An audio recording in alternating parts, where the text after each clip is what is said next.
আসসালামু আলাইকুম বন্ধুরা, কেমন আছেন? ভালো আছেন নিশ্চয়ই। আজকে আপনাদের একটা টেকনিক শেখাবো।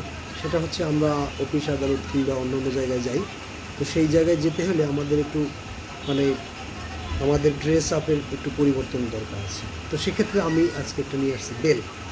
দেখেন, আমাদের প্যান্টের বেল, এবং এই প্যান্টের বেলটার একটা টেকনিক আছে। এটা সুন্দর করে বাসায় এসে রেখে দেওয়ার একটা টেকনিক। বেলটা এখানে সেখানে ছড়িয়ে ছিটিয়ে দিলে অগোছালো পরিবেশ নষ্ট হয়, দেখতেও খারাপ দেখায়। তো এই জন্য আজকে একটা নিনজা টেকনিক। তো টেকনিকটা হচ্ছে এরকম।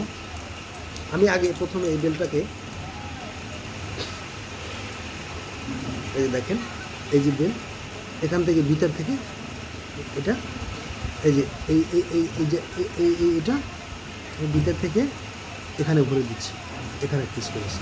এই বেলটা এই যে, এখন কী করব, আমি যতটুকু আমার বেলটা এতটুকু থাকবে, এই যে ভিতরে এই এই এই এই সুন্দর করে আমি আমার যতটুকু রাখবো, মানে যতটুকু দরকার ততটুকু আমি ছোট করতে পারবো, বড় করতে পারবো, কিংবা এরকম খুব সুন্দর, খুব সুন্দর একটা বেল। মানে রাখার একটা হ্যাঙ্গার ঝুলিয়ে রাখলেন, কিংবা একটা আলমারিতে রাখলেন, কিংবা কোথাও রাখলেন, এরকম। এটা কিন্তু বাধাও লাগে না, কারণ বাধার সিস্টেমটা এখানেই হয়ে গেছে। অনেকেই জানেন না, তাই ভিডিওটি আপনাদের জন্য। ভালো লাগলে একটু লাইক, কমেন্ট, শেয়ার করে দেবেন। থ্যাংক ইউ, ভালো থাকবেন ইনশাআল্লাহ। আল্লাহ হাফিজ।